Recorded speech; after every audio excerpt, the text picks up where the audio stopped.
Well, it helps you realize that you're making the choice.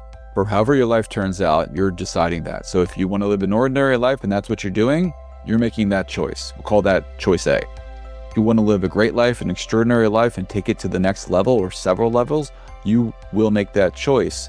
And Life Switch will really help you do that, because it'll help you realize that you can do it, number one, you should do it, number two, and three is how to do it. And I don't know anybody who would choose to live off and just get through life, because you're not getting to the next life. You only live life once, so you might as well make the most of it. And I think that's a big part of the purpose of life, is to live that best version of it and to get the most out of it. And when you get the most out of your own life, you tend to want to give back to other people as well. And that's the component of it where I'm going to be giving away $1 million to charity if the book sells 1 million copies. It's inspiring people, entertaining people, but together we can do something even bigger and give back and really make an impact on the world, more than just on a one-on-one basis. So I'm putting my money where my mouth is, but it's almost like a social experiment. So again, you'll be entertained, you'll be inspired, and hopefully you'll be part of the $1 million mission, helping out people that really could use the help. Everybody, welcome back to Living the Next Chapter. It's the Author Podcast, where we get to meet great people from around the world. Talented people who've got a great story to tell you and share with you. We're going to flick a switch today. It's going to really help you in your life. There you go. Joel is here with us. We're going to be talking about his book. I'm super excited about this. Joel is one of those people who's going to really entertain you and challenge you at the same time. And he speaks from stages, and he's got time for us here on the show. I'm excited to have Joel here. Joel, welcome to the podcast. Nice to have you here on the podcast. Hey, I'm happy to be here. I appreciate it. I wish I could feel the warmth from your fireplace right there, but it looks cozy. Go. It looks cozy. Yeah. But no, I'm glad to be here. I think we're going to be able to accomplish a lot of good things today. I love having people on who talk to crowds and speak from stages and have a message. I just feel like I need a seatbelt for this. This is going to be a lot of fun. Joel, tell everybody where you are in this big world of ours. Let's start here. Yeah, I'm in southern New Jersey, pretty close to Pennsylvania, not too far from New York. So I'm in a great area as far as convenience, a terrible area as far as the weather and income tax. Oh, okay. Well, those two go hand in hand. Okay, good. All right. Joel, we got authors. I like to start here. We have authors who listen to the show. I'm not an author, and I'm the host of this podcast, so I can't help them the way you can. As a published author, let's talk to the authors listening, and I want to encourage them on their journey, kind of author to author. If you could listen to a podcast before you started writing Life Switch, what would have been helpful for you to hear now in hindsight as you look back? If you could have some time with a published author before you started, what would have been helpful to hear?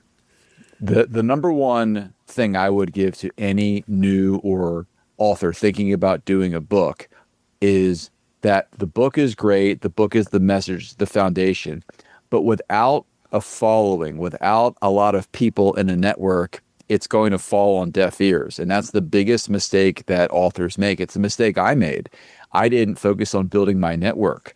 I released this phenomenal book that when people read it, every time people read it, I get a great response, great review, but I don't have tens of thousands or hundreds of thousands of people following me. People that do, they often get approached to write a book just to fill that need because they already have the eyeballs. And I think most people realize that it's all about building up that social media following. So if you can work on building your network, right? If you're thinking about doing a book, if you're writing a book, you want to fill up half your time on building your network, not just building this masterpiece of a novel or book or manual, because you need people that are going to want to buy it and want to read it. Or listen to it, because that's what I'm doing. I'm listening to the audiobook. I love it, by the way. Thank you. You've been keeping me company at work while I'm working overnights. The one thing that I picked up on from Life Switch right from pressing play on the audiobook, Joel, was there's a confidence that comes through listening to the book. And for those reading the book, there's a confidence that comes from you as an author. Where does that confidence come from as a writer? Because not everybody writes a book. You speak from stages, but writing a book is a little different than that. So where does that confidence come from? Yeah, the confidence for me has come from the complete opposite side of things. People ask, well, who was your mentor and who helped you and what made you become this way? And the answer is myself. And I don't mean that in a cocky way. I mean that I was living a life where I was what I call off, right? The whole idea is to live on, flip the switch to be on, but I was living off for much of my life. I was flirting with jail, bankruptcy, death. I had guns pointed at my face on 4 or 5 different occasions. I just kept ending up getting by and getting lucky. And I never was an overachiever. I was average to below average in everything I did. And sometimes that bothered me. But eventually, after years of this being the case, it started to drive me crazy all the time. I just couldn't stand being average. I could not break through that ceiling, right? I would never even think about getting an A in school because that was above average, and that's for the smart kids to get. I would never make it onto a roster of a team where they had cuts because that was for the athletic kids. And I just was accepting this, even if there was a girl I thought was cute or something like that. I'm like, well, I'm not going to get her because I never get anything that I want. I just, I settle for, average scraps, B's, C's. So what happened was I had a life switch moment where I was like, wait a minute, why can't I get A's? Why can't I land the girl of my dreams? Why can't I get in the best shape possible? And so I just flipped it. Instead of looking at it like, well, I can, it was like, why can't I? And the answer was always no good reason. I can. And so I started to actually try things. I would set a goal. I'd come up with a vision of what I wanted to do in my mind. I would pluck it out of my mind because it's not tangible, right? I'd write it down. I would see it on paper. I would see it on my home screen eventually. And when you see something, you have 4 times greater odds of making it happen because seeing is believing, right? Yeah. Thinking is great, but thinking is planting a seed. Seeing it is nurturing and watering that seed. And then being able to go out there and achieve it is, of course, that's where the harvest comes into play. So I just got sick and tired of being average to below average, saw a vision of what I wanted to do, put it down on paper, and I would go after it relentlessly until it came to life. And I started to accomplish all these different things, and I kept raising the stakes every time. And that's what happened. That's where the confidence came from, because I kept achieving one goal after another after another. And this is not complicated. I'm a normal guy. I don't have any amazing skill set except the basics, right? I work hard. I know what I need to do. I do it. I don't doubt myself. I focus on what I want to do, and I do not let anything get in my way, especially myself. Ideal reader. Who are you going after with Life Switch? Who do you have in mind that this book is be perfect for? I think the book is number one for people that are trying to launch. So people that are coming out of college, people that are relaunching, coming out of a divorce, changing careers, went back to school, coming out of graduate school, have their master's, started a business and failed, thought they were going to be a doctor or a financial advisor and realized it's not for them. So people that are launching or relaunching, because you're either going to learn the hard way through your own experiences, failures, trials, and tribulations, or you can learn from other people, which I think saves time, money, and misery. And that's what I want people to do, is learn from the hard, difficult road that I took so their journey can be a little bit more efficient from point A to point B. So that's a pretty wide audience. There's a lot of different people who could identify with that, put their hand up for that. What did you have a finish line in mind for the reader when you were writing this book? I want the reader to get to this part in their journey because of Life Switch. The whole purpose of Life Switch is to get people to realize that they're capable of way more than they think, because the reality is potential is unlimited, right? If your potential is here, when you get here, you're going to realize, oh, it's actually here. And when you get there, you're going to realize it's off the screen, off the charts. That's one of the 3 P's I talk about. Right, I talk about potential, passion, and purpose. So that's the potential, and to go with that, it's the fact that anything is possible. You have to take that phrase and take it down like a pill, so it can be absorbed into your entire body and bloodstream. So you believe it with unshakable confidence, which is what you're sensing from me in the book. You have to not say anything is possible, but you have to believe it and believe in yourself. The second P, the second takeaway is passion. You have to figure out what you're passionate about, because passion is like filling up your car with fuel, right? You have to make sure it's the right grade to get you from where you're trying to go, or where you're at to where you're trying to go. So you have to think about, what are you passionate about, right? When was the last time you were laughing, smiling, happy, excited to get out of bed, right? And maybe it was years ago, but that's going to help tell you what your passion is. And when you have that, that'll help give you that fuel to get there. And then purpose is your why. Everybody should have a defined purpose. And again, put it down on paper. If you don't know what your purpose is, then how do you know if you're making progress? Right. You don't know if it's a good day or a bad day. You don't know if you're getting hotter or colder. You're just sort of going around in a circle with moments of ups and downs, unsure if you're making progress. And if you think about this, look, you get in the car, you're going somewhere you've never been there before. First thing you do is you punch in the destination, right? Where am I going on my GPS? Mm-hmm. And that's going to help you get there as efficiently as possible. Without a destination in mind, purpose, you are just driving and driving around in circles. So those are the 3 Ps. There's really good takeaways I have in the book about that. But everybody has 3 Ps. And once you figure it out, you're going to be much happier, much more fulfilled, much more successful, because you're going to be able to check the most important boxes in this world. Yeah. When you mentioned the GPS thing, something else popped in my head. If you ever get lost and you're trying to get someplace, and you call up, you're like, "Hey, Joel, I'm trying to get to your house, coming over for dinner. I'm lost." Well, the first questions I'm going to get from you is probably, "Well, where are you?" So that I can help you. Like, "Oh, I'm downtown. I'm at the corner of this and this." "Oh, okay. Now that I know where you are, now I can help you to get to where you want to go. But I don't know how to help you until you tell me where you are," right? So that's kind of like really important for us to identify that. And if you don't have any idea of where you are in the moment, it's really hard to plan out your future and have any idea of how to get to the place you want to be, right? That's exactly right. And that's why through the book, I talk about my life story, my life experiences. I do that 100% for the reader to understand you're going to get lost. You're going to have detours. You're going to have losses in your life. But those don't have to be cemented as losses. They can be part of the building block of creating your next win. So, I had business failure. I had other kinds of things happen that you can read about if you're interested.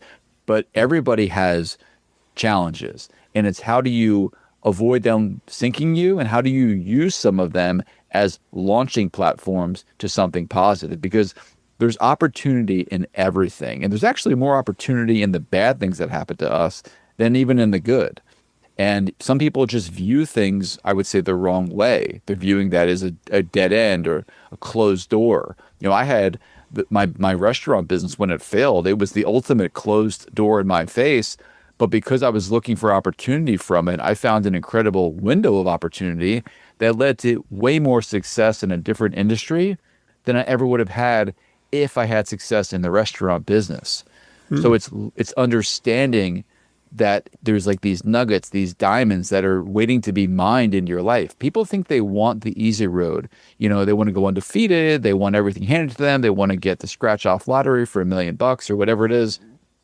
You don't want that. You want the challenges. You want the uphill climb, the difficulty, because those are the only ones with the real payoff, the real reward that make you who you are, who you want to be, who you're proud of looking back 3, 5, 10, 30 years from now. So you don't want everything to go the smooth, perfect way. You are built, strengthened, and build a legacy and a story worth telling to your friends, family, kids, readers, if you're an author, by going through these challenging moments. Some of the worst moments I have are the ones I laugh about the most. I have a beer talking about some of my, my bloopers in life, laughing, versus at the time, I hated myself, it felt like at times. So just understand that the only time you lose is when you quit and don't give up, or when you don't get up, or if you don't ever try to be the best version of yourself in the first place.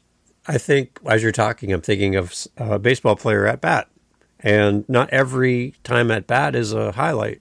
Not every time at bat is going to show up on the top plays of the night, right? Some of it is a 3 strikes, you're out. You lonely walk back to the dugout. That's not going to show up on any kind of it's going to show up on your stats. But there's not a lot of glory in those moments. And I think when we live in a world of social media where everybody's trying to capture the best things in life and only display the best in life, it's hard to kind of go through life and struggle when everyone else seems to be thriving. And I kind of picked that up by listening to Life Switch, that no matter where you're at, right, there's an opportunity for you. And that's why I kind of like having this book along as a companion, right, as I kind of listen through it. I just feel that kind of encouragement that even though life is tough for you in this moment, there's something for you. There's a lesson here, right? Yeah. And even look at different movies. Like, let's say like a baseball movie, right? Guy strikes out 1, 2, 3 times. And then, lo and behold, he's up in the 9th inning and he has a chance to win the game. And he comes to life with his bat. Not because he suddenly decided to be good, because he's trying to hit the ball at every at-bat. But those losses really it's what helped prepare that person to be able to seize that moment. They kind of like what I said earlier. It's like, enough. I'm going to hit this. I know it. I'm going to hit it out of the park. And it's not even an option. It's those losses that create those winning opportunities. And every movie we watch and every nonfiction book we read, it's all about, right, the hero, right? Oh, then they go down. Are they going to make it back up? Right? Yeah. It's not just this. Nobody's rooting for the person that always wins and never loses. People want comeback stories, feel-good stories, and that's what your life is going to be. It's almost like a movie, but you have to realize that the script of your life is getting written every day, and you are the main actor. But I know people that are barely an extra in their own movie, essentially. They're just kind of there and taking cues from other people as they go in the background. But you want to realize you're the main character of your own story. You also are supposed to be the producer, the screenwriter, the director. You play the biggest role in how your life turns out. Not the only role, but by far the biggest role. And so you're going to have times where if you looked at your life like a movie, oh my gosh, am I going to be successful? My business just failed. I just got divorced. I have a health issue. How do you want the story to go from here? Right? That's all you can do is control the present to create the best possible future for yourself. So why are we burying all of our failures? Why are we hiding them from public? Why do we only want to show the good stuff? Yeah, because it's one of these things that we think that's what we're supposed to do. Just like a lot of people think they're supposed to bury their emotions. Emotions are the ultimate tool that we have as humans. They're telling us, our emotions are telling us, oftentimes subconsciously, what is going on and what we need to do. So if something's bothering somebody, what do? They try to drown. It's uncomfortable. You need those moments of uncomfortableness. You need moments of truth with yourself where you realize, hey, what's the thing that's bothering me? Why do I have a pit in my stomach today? Oh, it's because I walked out the door and I said something negative to my partner or my spouse. I need to fix that. Not just, well, she shouldn't have set me up. It's you have to be honest with yourself, right? It's not always about winning an argument. It's not always about feeling good. Like, you're supposed to have the ups and the downs, right? The way you enjoy a sunny, warm day is by dealing with some colder, rainy days, right? If it was sunny every day, it would just be another day, right? Same thing with a steak dinner. It's a treat. It's not a Monday through Friday kind of a meal. So when you look at why people think they're supposed to bury this and ignore that and not talk about their failures, it's because people think that that's only negative. The reality is there's so much to learn from failure and loss. And if you share that, you'll find there's a lot of people that will probably flock to you because you're being real, you're being honest, you're being open. That's why I shared everything in my book. It can't hurt, and it's probably going to help a lot of people. It's the same advice, share, because you can help someone and they can help you. If you just try to act like everything's great, it doesn't really help, and it might do some damage. So for people who haven't read the book yet, haven't heard the audiobook, like I've had the opportunity to do, can you share a story from your background, from things that you've lived through in the past that is a great example of what we're talking about here? Yeah. Kind of give us that, because everyone loves a story. Everyone loves something that they can really sink their teeth into. Can you share something from your background that is a great illustration of Life Switch? Sure. And I'm actually going to share a story that's not even in the book. The book was about 30% longer than it came out to be, but the publisher told me you've got to cut out a lot of pages. And I thought, how about you cut out 25% of your life for 30% of your story? And but anyway, I took their advice. So I cut out a lot of stories, but I'll tell you one. One of the things I got into over time was I got into real estate. And the idea, I was doing real estate, was I had some extra money. I was looking for some non-traditional investments with some tax benefits. And I partnered with my former college roommate. And he said, hey, look, you're the money guy. You write the check and I'll do all the work. And I thought, all right, that sounds pretty good. And the plan was we would split the profit. I'm very much a fair kind of a guy. It's like, okay, well, we'll be partners. We'll just split it 50-50. But because I was the money guy, I took on all the risk. So if we ever lost money, I had to eat that 100%. Probably not the best deal from my perspective, but that's just how I like to do business, right? 50-50 on the same side of the table. First property we did, he did all the work on a rehab, went really well. We got an offer to buy it at a good price before it was even done. We didn't even have to put a for sale sign out. Great. Split the profit, awesome. Did the next one. Went through the process, put the for sale sign up, made some money. Great. Third one now, he wants to go bigger. He also is having a bigger family. At this point, he's got 3 kids, and he's also running his own business as a chiropractor. Okay, fine, let's do it again. Well, now it's slower. Now he's bringing in subcontractors to do the work that he was going to do because he doesn't have the time. We end up losing money on that. Lost about $40,000. And before that was even sold, we bought another one, which was another step up. And this one, he was hiring everybody to do everything. And so there was the profit was going out the window. By the end of this project, it was not about how much money we were going to make, but how can we minimize the loss that we're going to have, that I'm going to have. Yeah. And before that one saw the finish line, we ended up buying a property that we knocked down, and we were going to, for the first time, build this home from scratch. And I spent $800,000 just on the 4 acres of land. And this guy was nowhere to be found because he had 5 kids at this time. He had a whole basketball team for kids, all really young, within less than 2 years apart each. And I was on my own. I was angry. I had a lot of frustration. I was placing blame everywhere. But it occurred to me that placing blame doesn't help. Taking responsibility does. I'm the one who said, okay, and I signed off on all these properties. And we continued to up the ante and raise the stakes. And I already had lost some money. Now I stood to lose somewhere between $500,000 to $1 million if this thing was the worst case scenario. Really messed me up.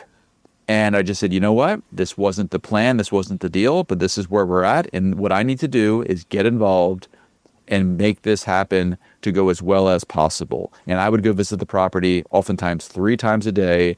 I was building a wine cellar. I was, getting cuts and bruises and doing things that I shouldn't have been doing, but I did what I had to do. And ultimately, we had one person interested in the house. That person ended up being the buyer. And not only did I not lose money, but I made a little bit of money on this property. But this was about 4 years ago, and I still feel really good about what I did. And also I was able to preserve the relationship with my friend. We're not best friends, but we kept it civil, right? We easily kind of got into an argument, and nobody stands to win from that. But the point is, I was in a really bad, scary situation, out of my league, out of my realm. But I took responsibility, said if I'm going to get out of this, it's going to be because of me. And I believe when I'm in a position, I will trust myself to do what I need to do to try to come out with a win, to try to make this scenario be the best case scenario. And so, long story short is that's what I did. I was able to dig out. That was obviously the end of our business dealings, and that was the end of my property flipping and building. But it was a situation where I could have been in financial ruin, but instead I turned it into a profit because of the situation and how I saw it. Not for what it was supposed to be, for what it was, what I wanted it to be, and also what I didn't want it to be. So everybody's going to go through tough times like that, maybe not in real estate, but it's taking responsibility and realizing that the person who's looking back at you in the mirror is the one that you have to thank or be upset with, depending how things go, more than anything else. The idea of life switch seems easy. Like any light switch in your house, you just flick it on, it works. There's got to be a hard side to life switch. Maybe it's how we approach it. Maybe it's our own mental attitude towards things, or there's a piece of us that needs to develop when we flick on our life switch. What's the hard part of life switch that we're going to learn through the book, and what's something that's relatively easy, that's a quick win with our life switch? Yeah. Well, that's a lot to ask. So chime in if I go off track here. Yeah. Okay. But I'll tell you this. Look, everybody knows I'm a former certified personal trainer. Everyone knows if you want to get in the best shape of your life, you have to eat healthy and exercise. Super easy, right? It's just two things, but really hard to do it, hard to execute it. Some people, they don't know what eating healthy is. They work out. They think a walk is going to burn 30 pounds of fat, and it probably won't. It helps, but there's other things that you probably can do that are going to be more efficient. So with Life Switch, you don't just turn it on because you want it on. You have to take care of those 3 Ps I mentioned. You have to understand that anything is possible and believe it with unshakable confidence for whatever you're trying to do. You have to identify the passion that is going to be your fuel to help you make it happen, right? Feeling excited to get out of bed every day. When I did my book, I could not wait to get out of bed. It didn't matter how little sleep I got. I was so excited to work on this project and to bring it to life. And every day I wake up and I'm excited to make things happen. I'm not fearful of, oh my God, what's going to happen? I want to make things happen. I feel like electricity running through my veins because I'm excited to be living this life because of the things that I've put into my life that I want to do. That's what I want people to find passion in their lives for. And then purpose, like I said, if you defined what you're trying to do, your destination, ultimately, whether it's a year away or 30 years away, you're going to be driven because you know exactly what the mission is, right? You think about Arnold Schwarzenegger in Terminator. He had a mission and he would relentlessly go after it like a robot that he was because he was programmed for it. You have to be programmed to fulfill your mission. When you do those things, you take care of the 3 Ps, that's what puts on your life switch. You don't physically flip it on, but fulfilling those 3 things, that's what puts it on, and you'll feel it. You'll feel like excited, butterflies, sometimes uncomfortableness because you're in this amazing position to make something amazing happen. That's how you do it. If you feel like you're just like kind of like boop, boop, like you barely have a pulse, your switch is not on. It's like some people are living off. They're almost like a step above a zombie, just kind of wandering around, seeing what happens, saying same blank, different day. People that are living on have passion. They're excited. They're going to make things happen. Each day is an opportunity, a new gift, right? And so that's kind of the difference. So that's the first part of your question. The second part, you're asking about what's like a simple thing to do. Yeah. What I would tell you is to create a vision of what you want your life to look like. This is something that a child can do, but you want to picture as vividly as possible and take 15 minutes a day maybe to think about exactly what you want your life to look like, personally, professionally, physically, you name it, financially. How do you want it to be? And then write that down and keep looking at it. Because what happens is when you really focus on something like this, your mind, your body, your activity, everything starts to gravitate towards it, right? And so you're either getting better towards that end or you're getting worse and maybe even further away from it. So number one is create the vision, right? And I would say a good way to remember this is to think about a puzzle. If you go buy a puzzle, you get a box with a clear picture on the front of it. That's what it's going to look like when it's done. That's the finished product. When you open the box, what's inside of it? A complete mess. Yeah. Everything. But it's a bunch of pieces, right? Yeah. There's no instructions. Nope. But the thing is this, factually and fundamentally that everything you need to bring that vision to life is right there at your disposal in that box, whether it's 500 pieces or 1,000. And you're not going to get them all in the right place first shot and in one day. But every piece is progress towards getting that vision to become reality. And so that's your life. Everything you need is within you. Everyone is pre-wired for success and fulfillment, but it takes time to take that vision of what you want your life to look like to become reality. But you have to have that clear vision, like that puzzle. The only clues you have are looking at that puzzle, looking at the puzzle. Hey, maybe that piece goes here. So if you don't have a vision of what you want your life to look like, it's not going to come out that way. So take the vision, get it down in your head, get it down on paper, and work towards it every single day. And if you do that, every day can be a day of success. Every day can be a day of progress towards that goal, towards that vision, towards that extraordinary life that you want to live. The whole idea of a puzzle, I love that. My wife is a puzzle fiend, so she's going to be listening to this going, yes, preach puzzles. I love puzzles. But I love the idea of seeing the result and matching it up to your reality and here I am with this big mess in front of me. How do I turn this into that beautiful image on the box? That's a good visual. I like that a lot. Mm-hmm. Good. We want to reach everybody with Life Switch, but there are some people who aren't ready yet for Life Switch for whatever reason. It's not that they're not going to be, it's not going to work for them, but maybe just not yet.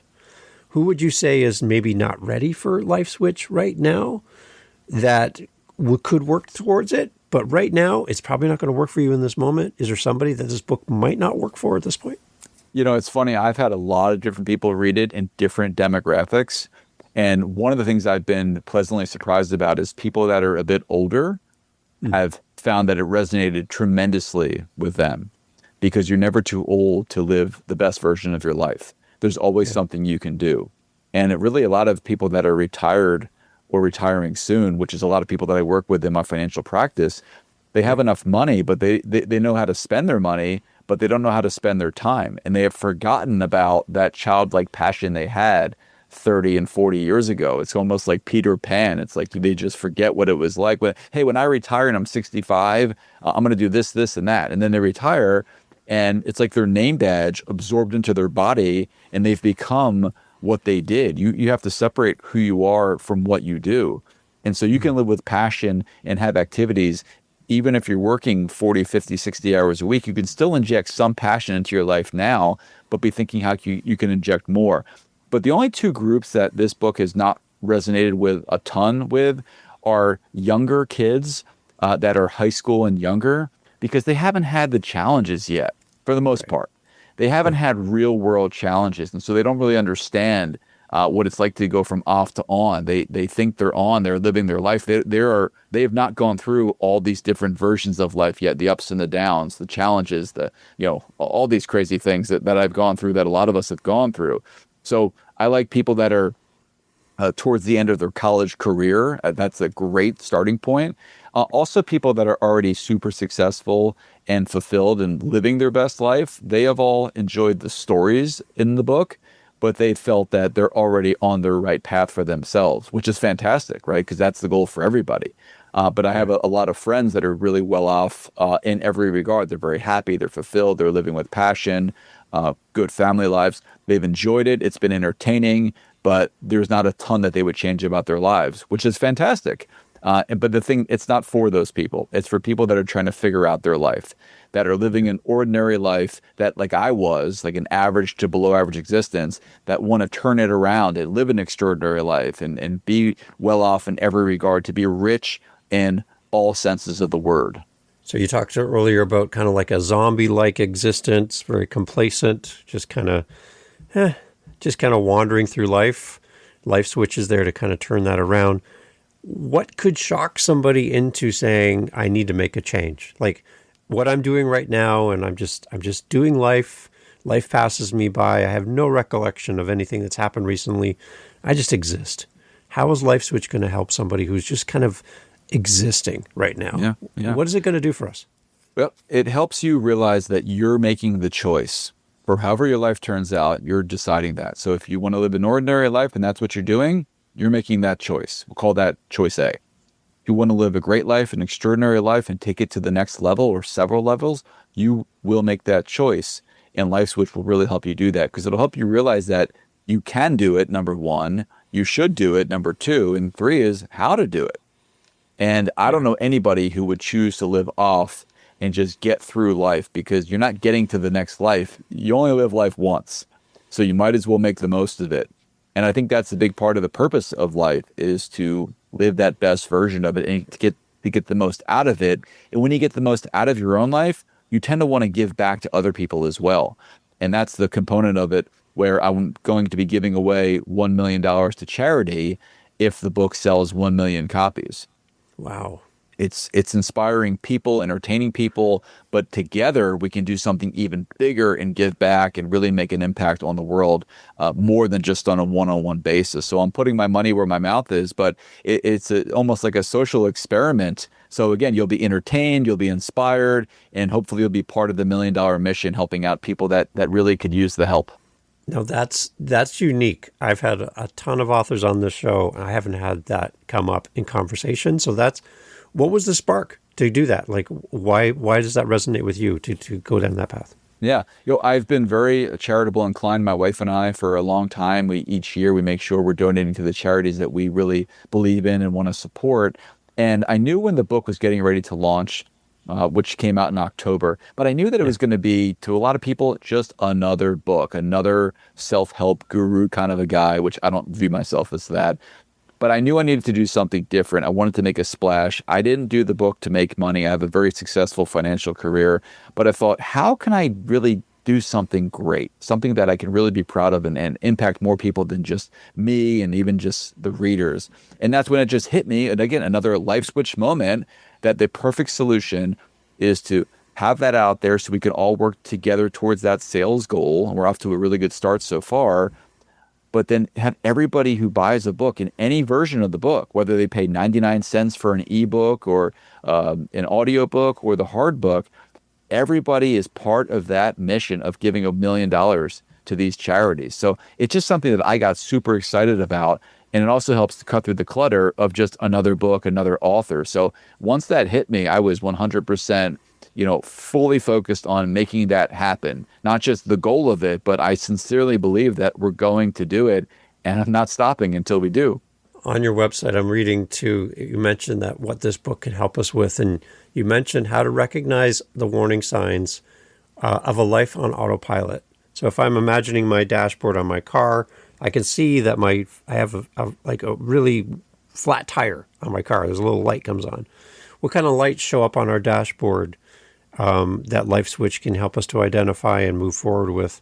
What are we seeing that there is one of those autopilot signs that are like, hey, it's time for a change? Yeah, you're seeing like the ultimate, right? The engine, check engine sign, right? Yeah. It's like the tire. People, okay, that's fine. I'll be okay. I've got 3 other tires. I'll be fine. The brakes, or the all these different little things that are okay. Yeah, I get to it. But it's that sort of slap in the face urgency when your engine light's on. It's like, oh my gosh, if something goes wrong with my engine, my timing belt, it might cost me $8,000. I don't want to deal with that. So let me get in there. So it's helping you find the priority, the urgency in not waiting till later. There's no good reason to wait until later to live the best version of your life. You can literally start to live it today, tomorrow, next week. We're already into the new year. Many people have already missed on their New Year's resolutions. This isn't a fad or a temporary concept. It's a way to live the best version of your life. You will thank yourself for it. You will enjoy yourself more, and everyone around you will be enjoyed being around you more because you're living with all these additional benefits that you're not when you're living off. So being on is way more fun. It's much more fun. It's much more fulfilling, and you'll be able to do things that you might have told yourself you couldn't do before. So it's in a sense, it's almost like a magical thing, right? If you really believe it and believe in yourself, the things you'll be able to do, you'll be shocked and amazed. And I talk about several great stories that happened to me that you'd think I was almost making it up, but they're all true. These are things that ordinary people can do when they think in an extraordinary way. Some early reviews and comments around the book from readers. What are you hearing back that inspires you as an author? Every review that I have, whether it's a formal review or a college student or anybody, I'm seeing that it's an immediate impact. It's brightening their outlook, their future immediately. It's in their brain. And then from there, what I'm excited about is what are they going to do with it, right? Because that's down the road. But the instant impact, it's almost like their life switch is flipping on during the presentation. And then when people, some people are in my presentations and then they get the book with it, the book reinforces everything I talk about. But it's seeing them, seeing their faces, hearing their words about what it did for them to open up the possibilities that why not them? They can live an extraordinary life. It's fun. It's almost like I'm tapping people on the shoulder and they're like, oh yeah, okay. It's waking them up. It's turning them on. So I'm going to flip as many switches as possible. And hopefully people that get their switch on will flip other people's switches. So kind of like a chain reaction. Any new doors open for you because of Life Switch opportunities that maybe presented itself because the book is now out? A lot of speaking opportunities, a lot of interview opportunities. That's been it, but that's been my goal. That was by design. I still run my business on a daily basis, so that's a big thing to me. Also, my family's a priority. I don't want to take a ton of time away from them. But no, I'm doing exactly what I mapped out, the vision I had for being an author and speaker. I'm doing exactly what I set out to do, and I just want to keep doing it. And I'm very thankful that it's going the way that it's been going, and we want to just keep it going. So for your speaking side, I know it's on your website. We can follow through and read up on your background as a speaker as well. Who are you looking to get in front of with LifeSwitch as a resource from stage? You can talk about that, but who are you looking to get in front of as a speaker? Because we have people listening, we have event planners listening, we have people looking for people just like you. So can you talk a little bit more about your ideal audience?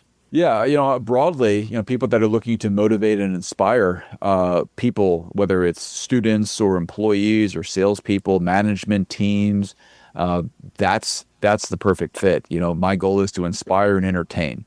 Specifically, having a 22-year background running a financial advising practice, it's a perfect fit talking to other financial advisors, insurance agents, and really anybody in a business considered sales, because it's a tough business and has a high failure rate. There's a lot of rejection. So I talk about a lot of the tools that I use to get through that, because between the restaurant I had and the financial practice, I was in two industries with a 90% failure rate, and I had success for a period of time in the restaurant industry, and I've continued to have success in the financial industry.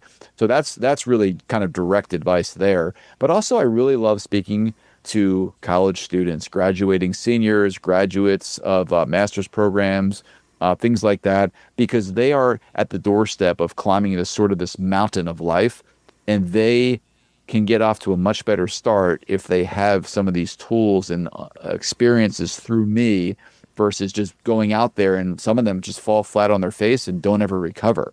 So those are the two markets: the people that are in sales, that are already in a career, specifically finance and sales, and then those people that are getting ready to get out there into the real world to take those first steps. Those are the two groups that I enjoy speaking to the most. Amazing. Yeah, and we can go to your website, get all the information. Joel, talk about your site a little bit. I want to send people there. We'll have a link in the show notes for everybody to go right to your site. I have a question to kind of wrap up our conversation, but talk a little bit more about the website. I love it. I've been looking at it while we're chatting. It's a beautiful site. Tell us more. Thank you. Yeah, the website is bookjoelsteele.com. And there's an E on the end of Steele. So bookjoelsteele.com. It talks about my background, my story, why I did this. There's a lot of places I've been interviewed or featured on TV and different kinds of media. I'll talk about the $1 million giveaway. And then, of course, if you want to learn more about the book, more about the speaking engagements, everything is on the website. LifeSwitch, everybody. Got to grab a copy. Please, when you buy a copy of this book, leave a great review as well, so other people can get switched on to LifeSwitch and understand why it's going to be powerful for them as well as a reader. Joel, you got the book out. You're talking about it. You're promoting it. This is amazing. My podcast is called Living the Next Chapter. So it's kind of built into the name of the show. This is out. You've got a taste of authorship and writing the book. Can we expect something down the road from you as well? Are you going to continue writing? What can we anticipate from you down the path? Well, I never really thought I'd do a book in the first place, but it was an evolution of my purpose.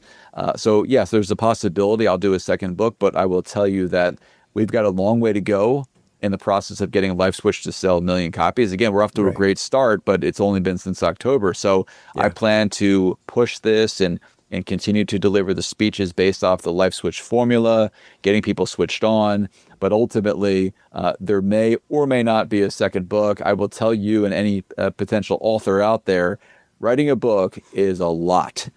It is, if you really write the best possible book you can write, it takes a lot out of you. And I don't want to be one of the authors who has 2, 3, 4, 5 books and they all sell 1,000 copies each. I want this one to be the one that sells 1 million. And then maybe we'll do a follow-up book after that. Well, I'll hold you to that because I think it's going to happen. I know it's going to happen. And selfishly, I just want more time with you. So a new book down the road opens the door to have you back and celebrate And hey, if you can do it once, you can do it twice. So hey, we'll do like 2 million books. Like, I think that's a great goal. Absolutely. Well, I can do that all day, right? If it sells 2 million, 10 million, I will keep writing checks. You can quote me on that. There you go. I love it. It's a great idea. It's nice to be a part of something too, to support you as an author. That's great. To get value. This is a valuable book.